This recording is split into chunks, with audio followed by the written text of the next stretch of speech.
Bienvenidos al Laboratorio Mental Mahayana, donde no necesitan considerarse budistas o saber tibetano o hacer mantras para comprender la explicación de la realidad última y convencional que nos ofrece la filosofía budista. Este es el primer intento, por así decirlo, del laboratorio mental. Se llama laboratorio mental porque, para explicar un poco de qué se trata en esos cursos, se llama laboratorio mental porque son unos cursos que no solamente nos dan información teórica y no solamente nos dan prácticas, ¿cierto?, sino que tratan de darnos las dos para poder integrar lo que nos explica el budismo de manera teórica en nuestra vida cotidiana. Y no solo eso, sino que tratamos de experimentar con nuestra mente. Por eso se llama laboratorio mental, porque cada día vamos a tener una información teórica que vamos a ver en la mañana y un experimento que hay que hacer en la tarde. Luego, después del experimento, no sé, Dimura nos dirá qué hora, será a las 8:30, algunos días tal vez cambie el horario. Vamos a hablar de cómo fue este experimento, cómo reaccionó nuestra mente, porque lo principal en el momento de hacer el experimento de laboratorio mental es observar qué está ocurriendo con nuestra mente. Algunos experimentos van a ser un poco didácticos y otros van a ser muy prácticos, de relacionarnos con las personas que nos rodean. Se llama Selshin Rigpa, como había explicado ayer, porque Selshin Rigpa es la definición de mente. En tibetano, la presentación tradicional de las divisiones y divisiones de la mente, Selshin Rigpa quiere decir claro conocedor. La primera Sel quiere decir claridad y Rigpa o Rik quiere decir conocer, saber. Y esto nos muestra las dos características principales de la mente, la claridad y la percepción. La claridad quiere decir que la mente por naturaleza no puede ser obstruida. La mente es infinita y la mente tiene la capacidad de percibir claramente el objeto que está siendo su objeto observado.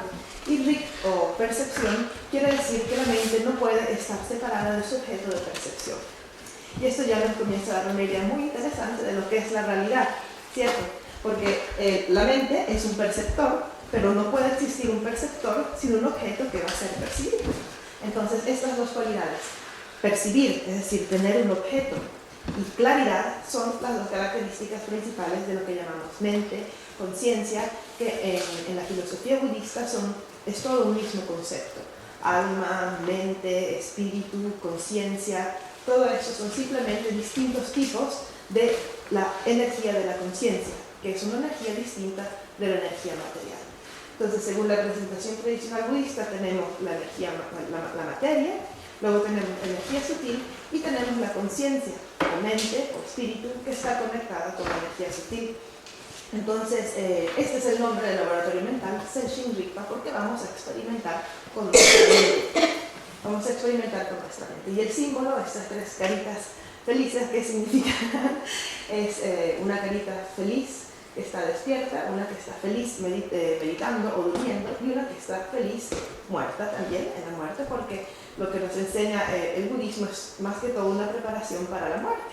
Entonces tenemos esta idea de que si practicamos el Dharma, si logramos entrenar nuestra mente, podemos tener una vida feliz, unos sueños felices y una muerte feliz. Además, esto también nos habla de los tres niveles de conciencia, el nivel de conciencia de vigilia, cuando estamos despiertos, que es el nivel de conciencia más conceptual para la mayoría de las personas. Luego tenemos el nivel de los sueños, cuando estamos soñando, y cuando estamos muriendo en el proceso de la muerte, son manifestaciones de niveles de conciencia que son idénticos, paralelos. De hecho, cada día cuando dormimos es como una pequeña muerte. Entonces, el budismo nos enseña también a través de la meditación a controlar estas disoluciones de la conciencia para poder convertir en práctica no solamente nuestro estado de vigilia, sino también nuestros sueños y finalmente el momento de la muerte, que es uno de los momentos más importantes de nuestra vida, ¿cierto? Entonces, por eso se llama así el laboratorio mental Mahayana. Sí, además, las sílabas Om, Ahum, las Aum, todos estos mantras, todo está resumido en los tres niveles de conciencia que represento de manera simpática con las tres caritas para no tener que poner siempre símbolos tibetanos y flores y váyeras y lotos y todo eso. Entonces, caritas que nos explican suficientemente bien lo que necesitamos saber. Entonces, este laboratorio mental va a estar presentado en 3 cursos. Sería lo mejor si todos pudieran asistir a los 3, pero si no se puede también, cada curso va a ser bastante completo en sí. Son 3 cursos porque el primer curso va a estar relacionado con las perfecciones, que se refiere a la realidad convencional, a la parte de la práctica del bodhisattva que tiene que ver con la acumulación de mérito.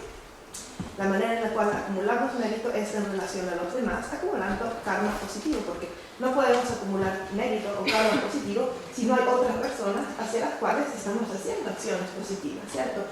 Es difícil que pueda acumular mérito si estoy totalmente solo y si no tengo situaciones desafiantes en las que puedo practicar la paciencia, ¿cierto? Si no tengo personas que me caen mal, que me ayudan a practicar la compasión, ¿cierto?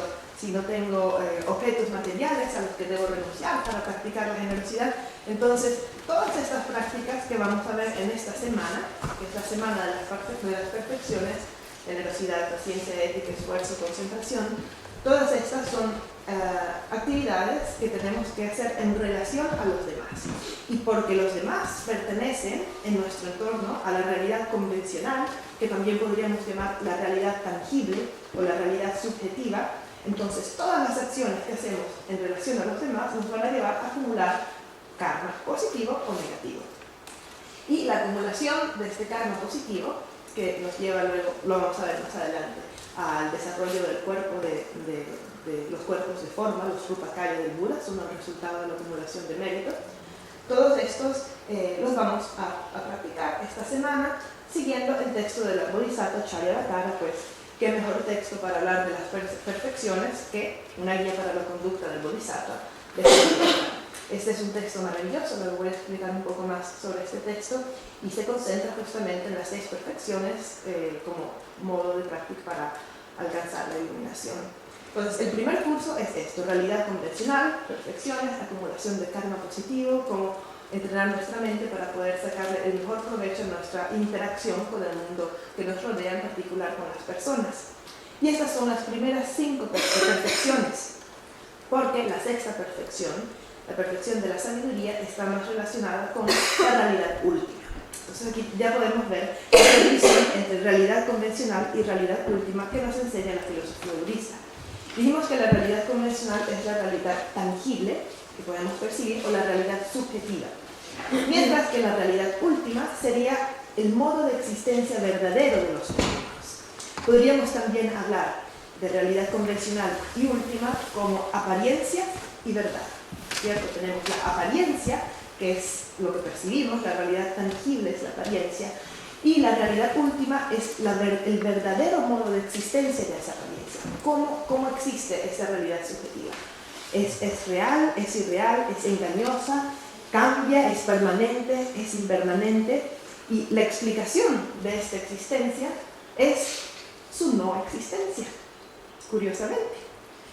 Al principio nos puede parecer un poco confuso. ¿Cómo es que el verdadero modo de existencia de los fenómenos que existen es su inexistencia? Esto es lo que llamamos vacuidad.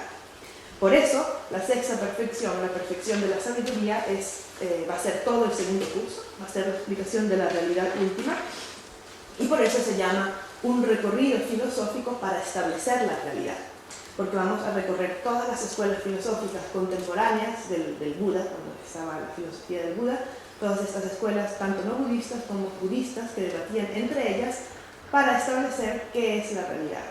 Hasta qué punto podemos decir que algo es real y hasta qué punto podemos decir que no lo es. Entonces veremos las escuelas jainistas, nihilistas, algunos tipos de escuelas hinduistas, y luego todas las escuelas budistas, desde la Hinayana hasta la explicación más avanzada prasangika, mayámica del camino medio.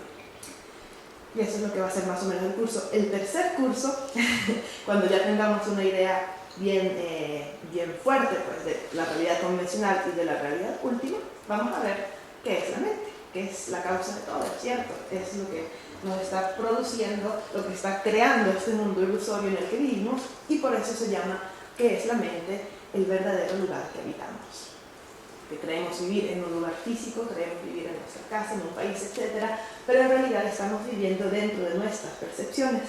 Y para poder comprender hasta qué punto estamos viviendo dentro de nuestra propia percepción, es muy útil entender las divisiones y definiciones que nos presenta tradicionalmente el budismo tibetano, que es increíble. Entonces veremos todos los tipos de conciencia, niveles de concentración según la metafísica tibetana, y también las divisiones de la mente, los 51 factores mentales, factores virtuosos, no virtuosos, percepción directa, indirecta, mente conceptual, todas esas cosas tan interesantes las veremos en el tercer módulo.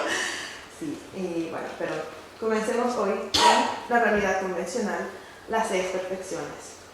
Primero que nada, el día de hoy vamos a tener una introducción general a lo que es el budismo, en particular a los 3 vehículos, porque muchas veces recibimos trozos de información de distintos lados. Recibimos Mahayana, Hinayana, Sutrayana, Tantra, Theravada. ¿Qué es todo esto, no? ¿Cómo podemos tratar de comprender dónde catalogar cada uno, ¿no? cada tipo de budismo en lo que es y por qué tienen que haber 3 vehículos? Entonces, esta presentación que veremos el día de hoy se llama Introducción al budismo. ¿Por qué 3 vehículos? ¿Qué son los 3 vehículos? ¿Y por qué se les llama vehículos, cierto? Escuchamos siempre el vehículo del Tantra, el vehículo Mahayana, el vehículo de las perfecciones. Entonces, se les llama vehículos, en tibetano Thekpa, se les llama vehículos porque son como un barco que vamos a utilizar para atravesar el río del samsara. Son instrumentos que vamos a utilizar para llegar a un determinado punto, recordando siempre que se trata solamente de un instrumento, porque es siempre realidad convencional. A nivel último, todo es lo mismo, no hay ninguna diferencia. Entonces los llamamos vehículos porque son instrumentos que nos van a ayudar a comprender algunos conceptos que luego nos llevan a una comprensión no conceptual de la realidad. Pero para comprender a nivel no conceptual, primero necesitamos los conceptos. Muchas veces se oye decir que los conceptos deben ser completamente abandonados para percibir la realidad última, y en cierto sentido la percepción directa, es decir, no conceptual de la vacuidad, de la realidad, sí, obviamente es superior a la percepción conceptual. Pero necesitamos los conceptos porque son un vehículo para llevarnos a ese punto. De hecho, hay una metáfora muy bonita que dice que los conceptos son como la madera y la sabiduría es como el fuego, la sabiduría no conceptual. Entonces necesitamos la madera para encender el fuego, pero en el momento en que se enciende el fuego de la sabiduría, el fuego consume la madera y desaparece la madera. Del mismo modo, cuando a través de los conceptos logramos adquirir una sabiduría no conceptual, esta sabiduría misma va a quemar los conceptos y nos va a dejar con esta percepción directa de la realidad. Entonces veamos un poco qué son estos 3 vehículos. Para eso debemos ir atrás a los tiempos del Buda y recordar que todas las enseñanzas del Buda se encuentran incluidas en los sutras, que son las palabras del Buda, y los comentarios. Los sutras no fueron escritos por los discípulos del Buda que recordaban sus palabras. Recordemos que el Buda nunca escribió nada. El Buda nunca escribió nada. Todo lo que sabemos de las palabras del Buda fueron escritos después de que el Buda entró al Paranirvana, escritos de sus discípulos cuando después de que murió, de que él abandonó el cuerpo, hubo la reunión de los arhats y escribieron los sutras. Y luego tenemos los comentarios de los Budas, que son los comentarios más importantes hechos en la India, en la Universidad de Nalanda, sobre los sutras principales. Entonces, todos estos sutras y comentarios tenemos distintas versiones. En particular, tenemos 2 traducciones. La traducción Pali, y de la traducción Pali deriva el famoso Theravada, el vehículo Hinayana o Theravada. Está todo basado en la traducción Pali de las enseñanzas del Buda, de los sutras y comentarios del Buda. Luego tenemos, por otro lado, la traducción sánscrita. La traducción sánscrita que da pie a el vehículo del Bodhisattva o Mahayana. Recordemos que Bodhisattva Yana significa vehículo. Bodhisattva Yana, Mahayana y Paramitayana son sinónimos. Bodhisattva es el vehículo del Bodhisattva, Mahayana es el gran vehículo, Maha significa grande, y Paramitayana es el vehículo de las perfecciones. Es lo que vamos a estudiar esta semana. Entonces tenemos el Theravada, que es sinónimo con Hinayana. Hina quiere decir pequeño, y Yana quiere decir vehículo, entonces sería el vehículo menor. Hinayana, traducción Pali, Mahayana, traducción sánscrita.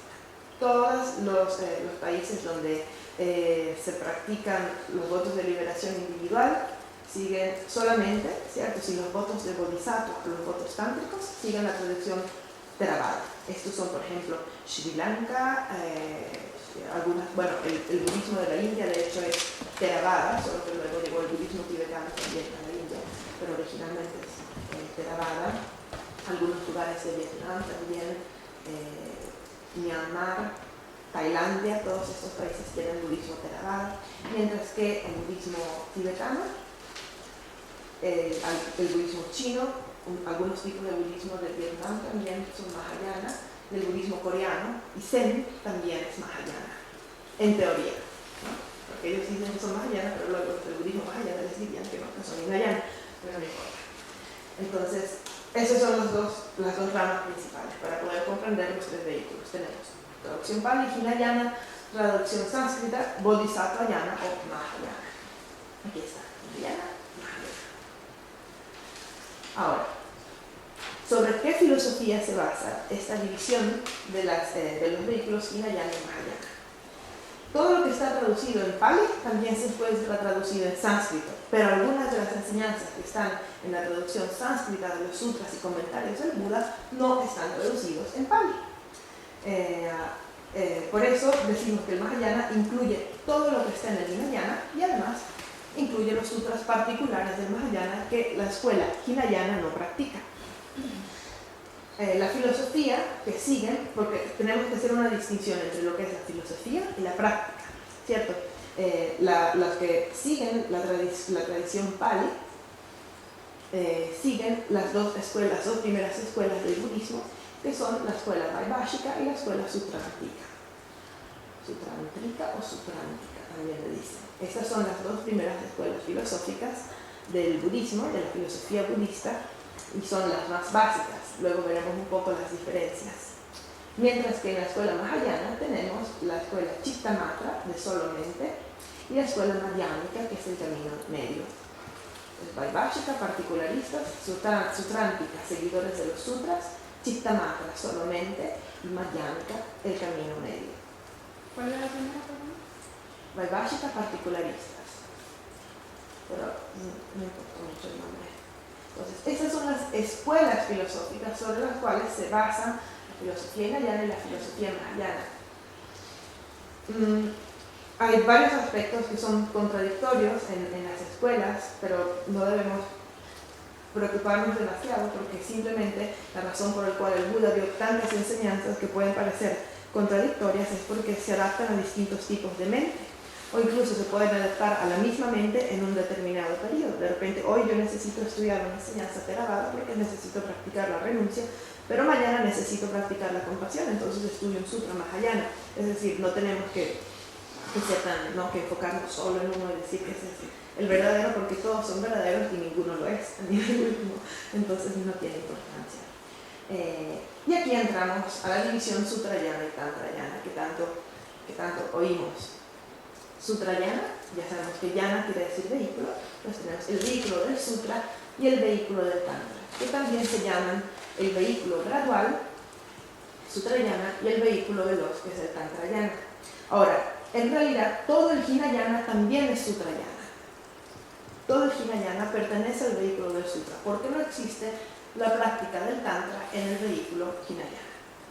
Entonces, cuando nosotros hablamos de los tres vehículos y decimos Sutrayana, nos estamos refiriendo al Mahayana Sutrayana. ¿Se ha entendido esto?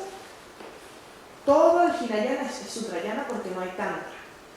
Pero cuando decimos el Sutrayana en general, como cuando hablamos en general del Sutrayana, nos estamos refiriendo al Mahayana Sutrayana, ¿cierto? Y el Tantrayana es el vehículo veloz. La diferencia entre las enseñanzas, la manera en la cual fueron expuestas estas enseñanzas de Hinayana, Mahayana Sutrayana y Tantrayana, recordemos que el Tantra es siempre Mahayana, fue según el número de discípulos y las capacidades de los discípulos de entender las enseñanzas del Buda. Por eso el Hinayana, que es el vehículo menor, es una enseñanza más básica en cuanto a práctica, en cuanto a filosofía, acumulación de mérito, acumulación de sabiduría, todo esto es es mucho más sencillo en el vehículo Hinayana. Es menos extenso, no que sea menos complicado, ¿cierto? O menos profundo. Es igual de profundo, pero es menos extenso. Por ejemplo, no hablamos de la ausencia de yo de los fenómenos, hablamos solamente de la ausencia de yo de la persona para liberarse del nirvana. Mientras en el Mahayana tenemos ausencia de yo, de la persona, de los fenómenos, y una filosofía mucho más elaborada para explicar la realidad. Entonces, la filosofía Hinayana, que nos lleva a la liberación individual, fue dirigida a un gran número de personas, a la mayoría de las personas. Por eso es una enseñanza explícita. Luego, el Mahayana, o las enseñanzas del Bodhisattva, la práctica de las perfecciones, compasión, bodhicitta, etc., todo eso relacionado con la acumulación de mérito, fue dirigido a un público más restringido de personas. No todo el mundo estaba dispuesto a entrar en el vehículo del Bodhisattva, porque es mucho más rápido liberarse del samsara, alcanzar la liberación individual, que alcanzar la iluminación. Luego veremos un poco la diferencia entre iluminación y liberación.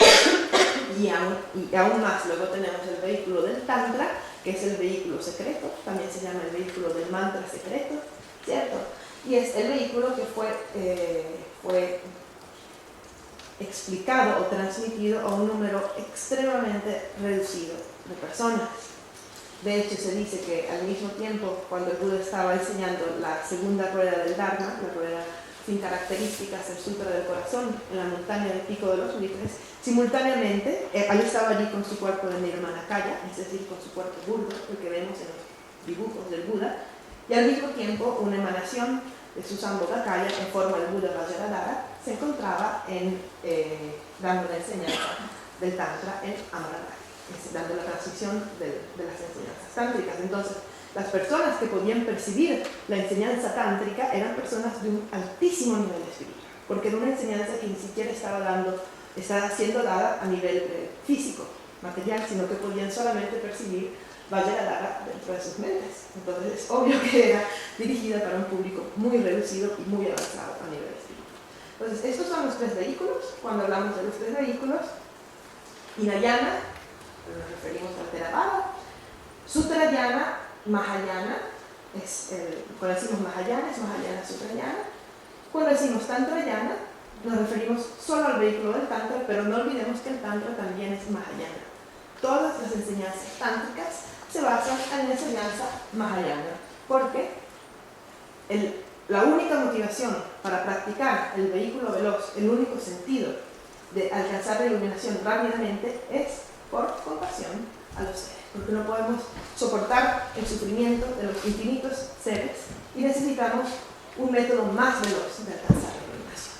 Esa es la única motivación. Por eso el Tantrayana es siempre Mahayana, y todos los que tienen los votos tántricos siempre tienen que tener los votos de Bodhisattva. Y todos los que tienen los votos de Bodhisattva tienen que tener los votos de liberación individual. Porque si no tenemos un mínimo de renuncia, ¿cómo podemos siquiera pensar en alcanzar la iluminación por el beneficio de todos los seres? Entonces, vamos a hablar un poco de lo que son los tres giros de la rueda del Dharma. Se llaman giros de la rueda del Dharma, se hace la analogía del Dharma con una rueda, luego vamos a ver cada una de las partes de la rueda, qué significa y cómo sacamos de allí la explicación de los tres adiestramientos supremos. Y porque es importante comprender estos tres giros de la rueda del Dharma, porque las distintas escuelas filosóficas se diferencian según su aceptación de algunos sutras como definitivos o interpretables.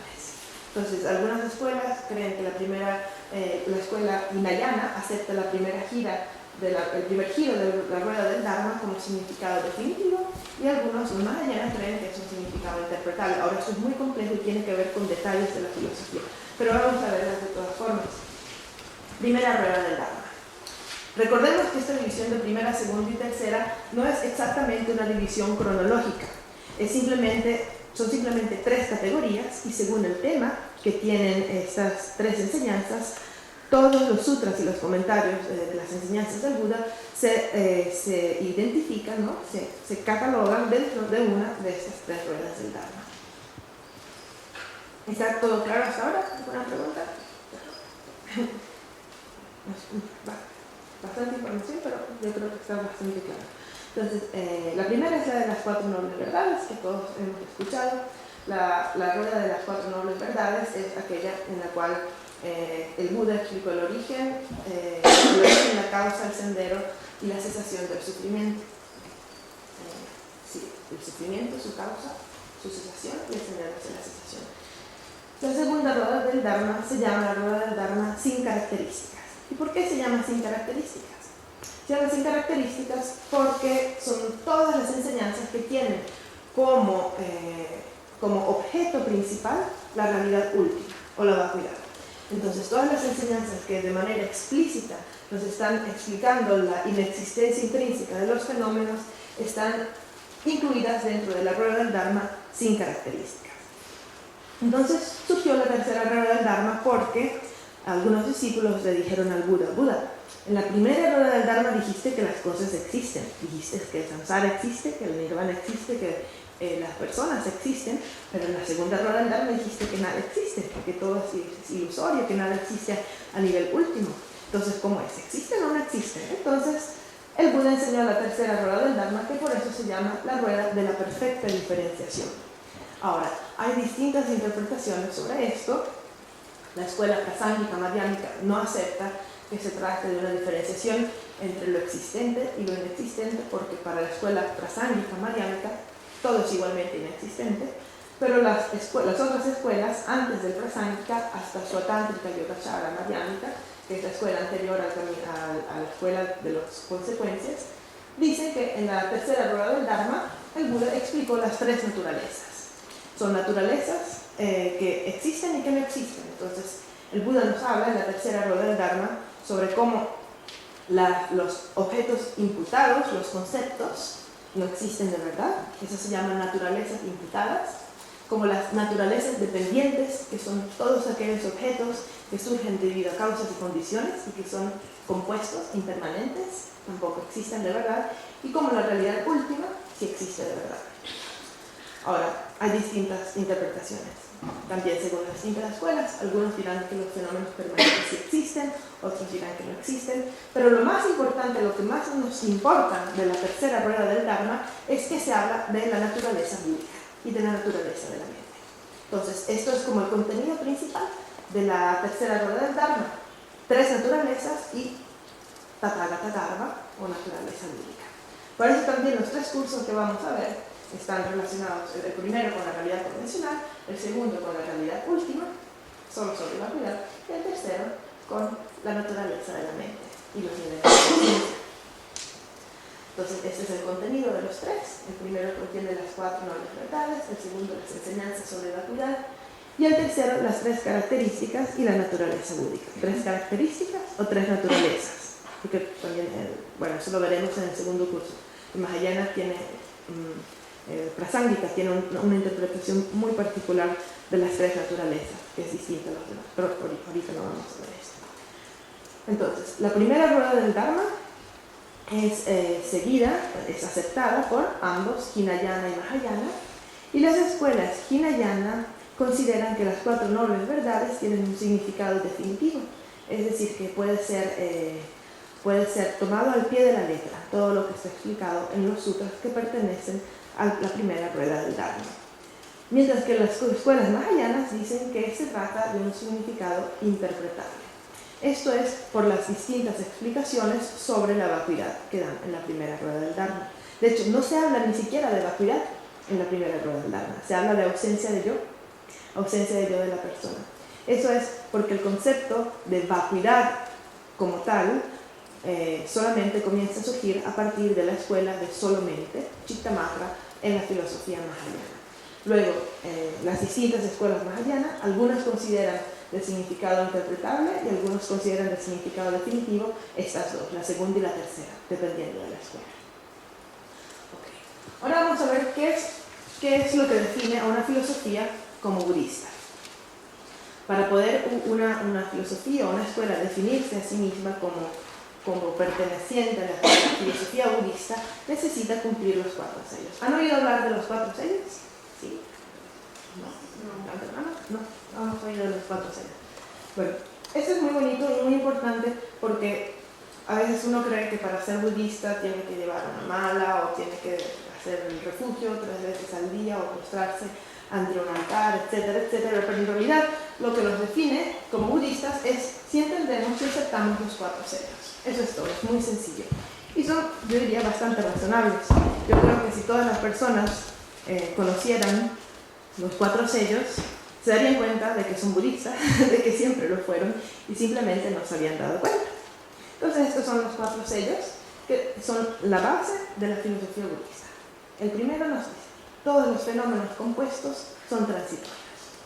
Esto es bastante lógico, ¿cierto?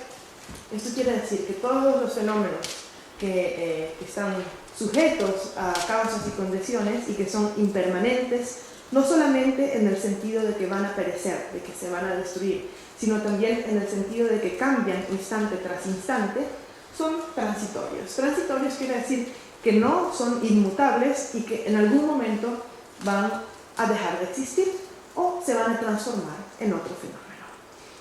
Esto lo vemos con todos los fenómenos materiales que son compuestos. La materia es obviamente impermanente, es obviamente transitoria porque surge debido a causas y condiciones, y eso quiere decir que el mismo objeto será una causa para otro fenómeno o cesará de existir. Por ejemplo, la semilla es la causa del retoño, pero cuando nace el retoño, la causa, que es la semilla, haya cesado de existir, y el mismo retoño será la causa de la flor, y así sucesivamente. Entonces no permanecerá siendo siempre lo mismo, sino que se transformará en otra cosa, y en ese proceso de transformación morirá, también perecerá, cambiará, se transformará.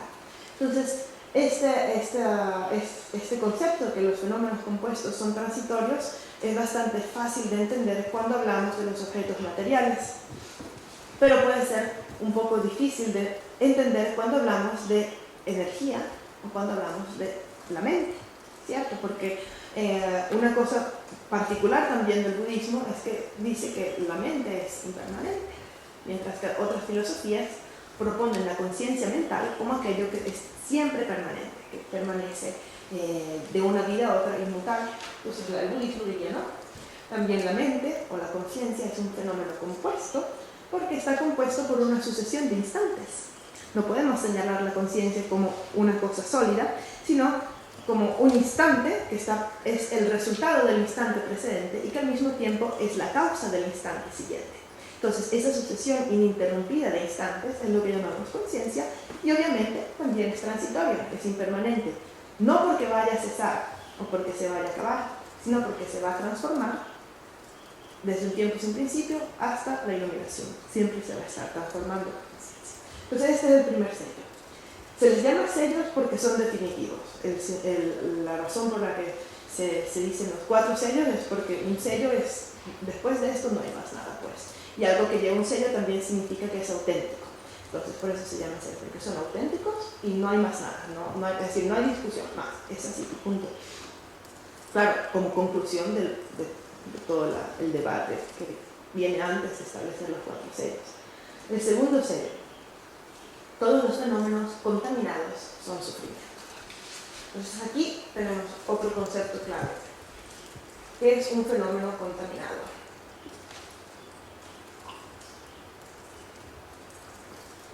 ¿Alguien me puede decir qué podría ser un fenómeno contaminado?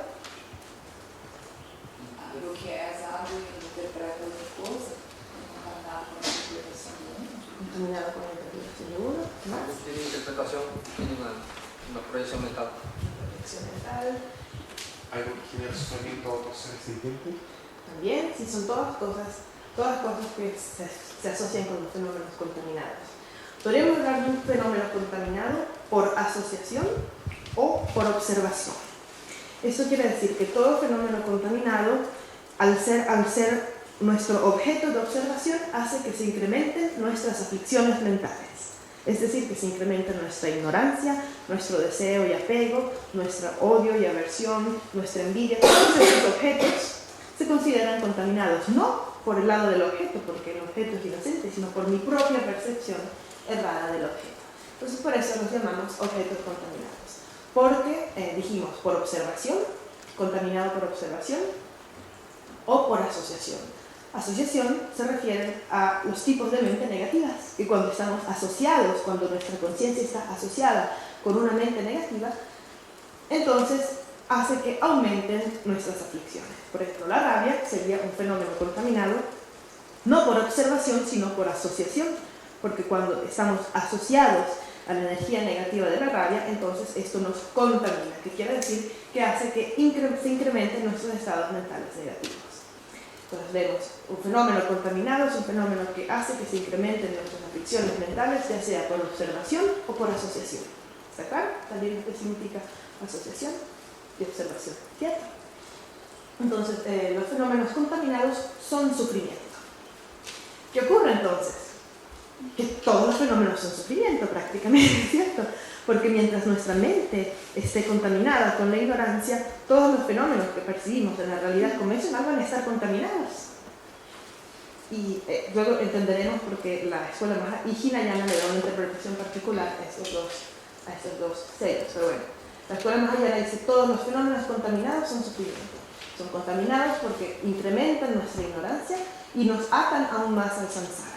Y son sufrimiento porque el samsara es de la naturaleza del sufrimiento.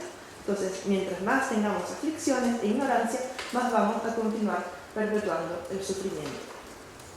¿Puedes dar un ejemplo de por observación? Por observación, por ejemplo, el micrófono. Tengo mucho apego al micrófono, me encanta el micrófono, sí, quiero que sea mío para siempre. Entonces lo veo, incrementa mi apego. Por observación. Pero tenemos que darnos cuenta que el problema no es el micrófono, es mi mente contaminada, ¿cierto? Entonces, ahí podemos intuir lo que significa la visión pura del Tantra, ¿cierto? En el momento en que mi visión ya no está contaminada, no hay ningún objeto contaminado. Pero hasta ese entonces, todos los objetos, cuando mi mente está contaminada por ignorancia, apego, aversión, etc., todos los objetos son contaminados. No todos, pues dependiendo de la persona. Algunos te producirán apego, algunos te producirán aversión, algunos simplemente incrementarán tu ignorancia. Entonces por eso se dice por observación. Se le dice por observación, pero en realidad no es el objeto, es nuestra mente contaminada. Solo que como el objeto y el sujeto son inseparables, entonces ambos son contaminados al mismo tiempo. O sea, el mismo objeto puede contaminar de una forma a la persona, de otra o no contaminar a nadie. Exacto. Por ejemplo, todos los objetos son puros para el Buda, ¿cierto? O para una persona que esté haciendo una meditación tántrica, una visualización del mandala, de la divinidad principal, etcétera, etcétera. Todos los objetos son puros, pero el mismo objeto es contaminado para otra persona. Claro que el Hinayana diría no, todos los objetos son contaminados, porque todo el samsara está contaminado y hay que desaparecer de la existencia.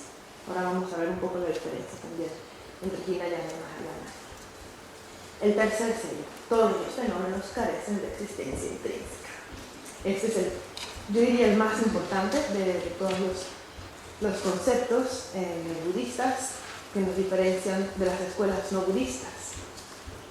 Entonces, todos los fenómenos carecen de existencia intrínseca. Quiere decir, todos los fenómenos son vacuidad. Todos los fenómenos carecen de yo, carecen de esencia. Quiere decir, los fenómenos no existen independientemente, no existen de por sí, no existen por sus propias características, no existen a nivel último. Todos estos términos son lo mismo para la escuela del camino medio. Entonces, todos los fenómenos carecen de existencia intrínseca. Es decir, que existen, tienen una apariencia, pero en realidad no existen. Su apariencia y su existencia son distintas. La manera en la cual aparecen y la manera en la cual existen son contradictorios para una mente ordinaria. Eso es lo que quiere decir. Cuando hablamos de la dualidad, de una dualidad de apariencia y realidad, quiere decir que el fenómeno, la apariencia del fenómeno y su verdadera existencia son contradictorios. ¿Por qué? Porque percibimos el fenómeno como existente, pero su realidad es que es inexistente. Entonces, como tenemos una mente ordinaria, esta existencia e inexistencia nos parecen contradictorias. Pero cuando logremos evolucionar y percibir claramente lo que es la vacuidad y su base, que es la realidad convencional, entonces el modo de apariencia y el modo de existencia se vuelven uno. Y eso es lo que llamamos la percepción no dual de ambas realidades al mismo tiempo. Claro, muy avanzado, eso es algo que solamente los bodhisattvas décimo terreno y los budas pueden percibir al mismo tiempo. Pero mientras tanto podemos percibirlo de manera alternada, mientras somos seres ordinarios. Entonces, todos los fenómenos carecen de existencia intrínseca. Hasta ahora ninguna otra filosofía ha dicho esto. Cuando comenzó la filosofía budista, todas las anteriores afirmaban que había algo que existía de manera intrínseca, ya sea Dios, ya sea la materia universal, el principio universal de que todo está creado, el alma. Entonces, todos los fenómenos carecen de existencia intrínseca. También se le reduce como todos los fenómenos carecen de yo, carecen de identidad. Porque lo que nos hace percibir un fenómeno como existente intrínsecamente es que le asignamos una identidad, ¿cierto? Si el fenómeno no tiene identidad, no podemos creer que existe de verdad. Entonces, por ejemplo, decimos mesa, vemos la mesa, ¿cierto? Pero antes de que yo perciba la mesa como mesa, no puedo creer que la mesa existe de verdad. Entonces, la base del aferrarse a la existencia intrínseca es asignar y aferrarse a la identidad que asignamos a los fenómenos. Y esa identidad lo llamamos yo. Por eso la ausencia de yo es el principio más importante y distintivo de la filosofía budista, porque hasta ese entonces nadie había hablado de la ausencia de yo. Nadie, nunca. Ni la ausencia de yo, ni de alma, ni de Dios, etcétera, etcétera. Y luego el cuarto sello es el nirvana, es la cesación última del sufrimiento. Este cuarto sello nos muestra que existe una manera de salir de la existencia cíclica, del samsara.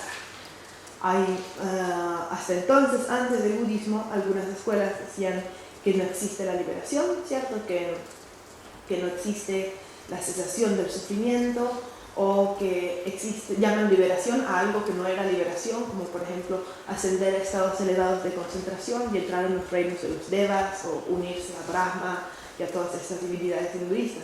Entonces, hablar de cesación, de la cesación última del samsara, era algo muy especial y muy particular del budismo en ese momento. Entonces, este es el cuarto sello. El nirvana es la cesación última del sufrimiento. Todos los fenómenos compuestos son transitorios, todos los fenómenos contaminados son sufrimiento, todos los fenómenos carecen de existencia intrínseca. El nirvana es la cesación última del sufrimiento. Esos son los cuatro sellos. Si podemos comprender esto, si podemos comprender que todo lo que está compuesto necesariamente tiene que cambiar, no puede ser permanente porque es un resultado de una causa que cambió, eso ya quiere decir que el mismo va a cambiar, ¿cierto? Si entendemos que todos los fenómenos contaminados son sufrimiento porque incrementan nuestro estado mental negativo, que todos los fenómenos carecen de existencia intrínseca porque ese yo que percibimos es ilusorio, no existen en realidad más allá de nuestra mente subjetiva. Y si comprendemos que el nirvana es la cesación última del sufrimiento, pero no le llamemos nirvana, llamémosle cesación de la ignorancia, eso es lo que es el nirvana simplemente, la cesación de la ignorancia. Y si entendemos que todas nuestras aflicciones son temporales y que la naturaleza de la mente es clara luz, entonces eso quiere decir que podemos eliminar las manchas temporales y alcanzar la cesación de la ignorancia. Si comprendemos esto, somos budistas. Esto es lo que en realidad significa ser budista. Y esto es lo que distingue cualquier filosofía budista de las no budistas. Vamos a tener una pausa dentro de 5 minutos, pero termino antes de explicar una pequeña diferencia que las escuelas hinayana tienen con respecto a los dos primeros sellos. Una vez estuve viviendo en un monasterio en Sri Lanka y me di cuenta cuando leían los 4 sellos que recitaban todas las mañanas en Pali, y eran distintos de lo que yo me recordaba como eran en sánscrito, y me di cuenta que justamente ellos dicen todos los fenómenos son transitorios, no ponen la palabra compuestos, sarva dharma, todos los fenómenos son sufrimiento, y decía, ¿cómo puede ser? Porque también hay fenómenos que no están contaminados, como la mente del Buda no está contaminado, por cierto. Todos los fenómenos son transitorios, pero hay también fenómenos permanentes, como por ejemplo el espacio no compuesto. Entonces, esto es porque una de las diferencias entre la filosofía hinayana y la mahayana es que los hinayanas no buscan la iluminación y no creen en los 4 cuerpos del Buda. Ellos no creen en el Rupakaya, habrán oído hablar del Nirmanakaya, Sambhogakaya, todas las manifestaciones energéticas, ¿no?, de los distintos cuerpos del Buda. Ellos no creen que eso existe, ellos solamente creen en la iluminación, en la liberación, y ellos creen que en el momento en que uno se libera de los agregados físicos de cuerpo y mente y ha alcanzado la iluminación, la conciencia se desaparece, como una lámpara, como una vela, como cuando se extingue la llama de la vela, igualito sucede. Por eso no lo aceptan la escuela mahayana. Entonces, como ellos no creen en que después de alcanzar la iluminación existen los cuerpos del Buda y no creen en las tierras puras, y etcétera, etcétera, entonces ellos dicen, todos los fenómenos son transitorios. Porque para ellos, más allá del samsara, no hay más nada, no hay nada. Es solamente samsara impuro y cesación, o cesación total de la existencia. Eso es lo único puro. Pero, ¿podemos decir que la cesación es un fenómeno? No, es un no fenómeno, ¿cierto?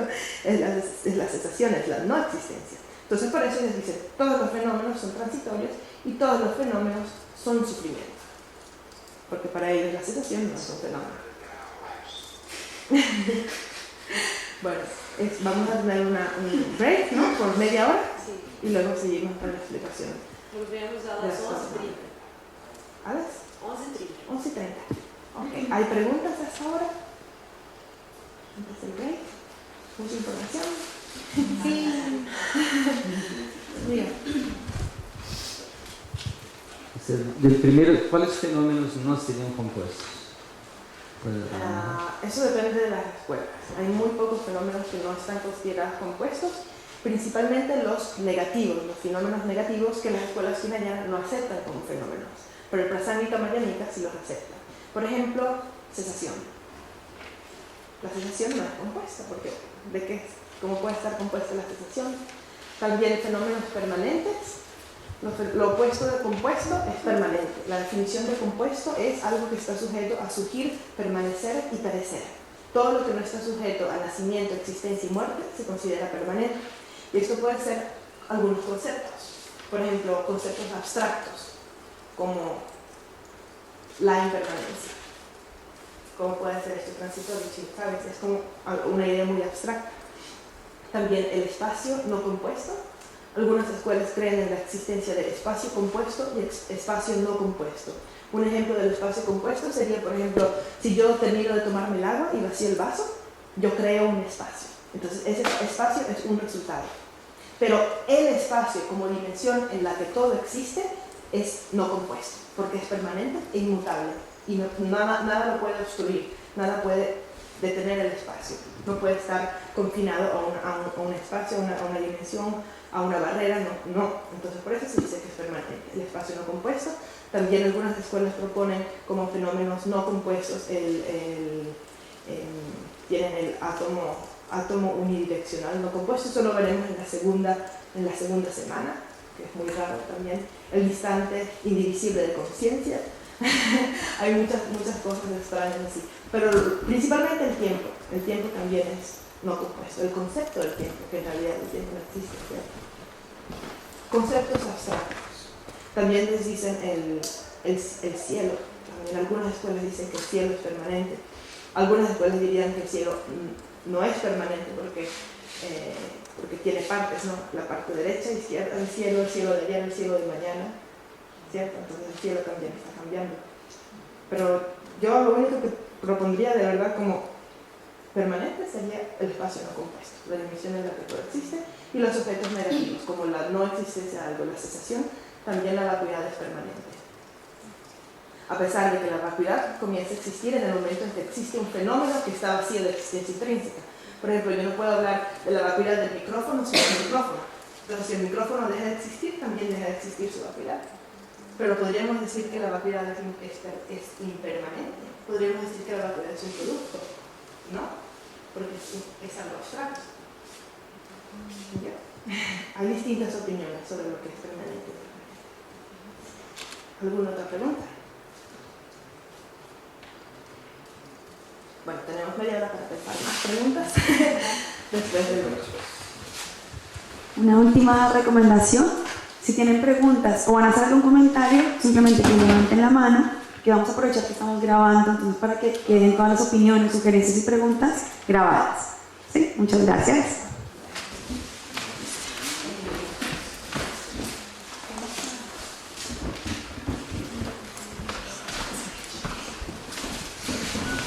Mm-hmm.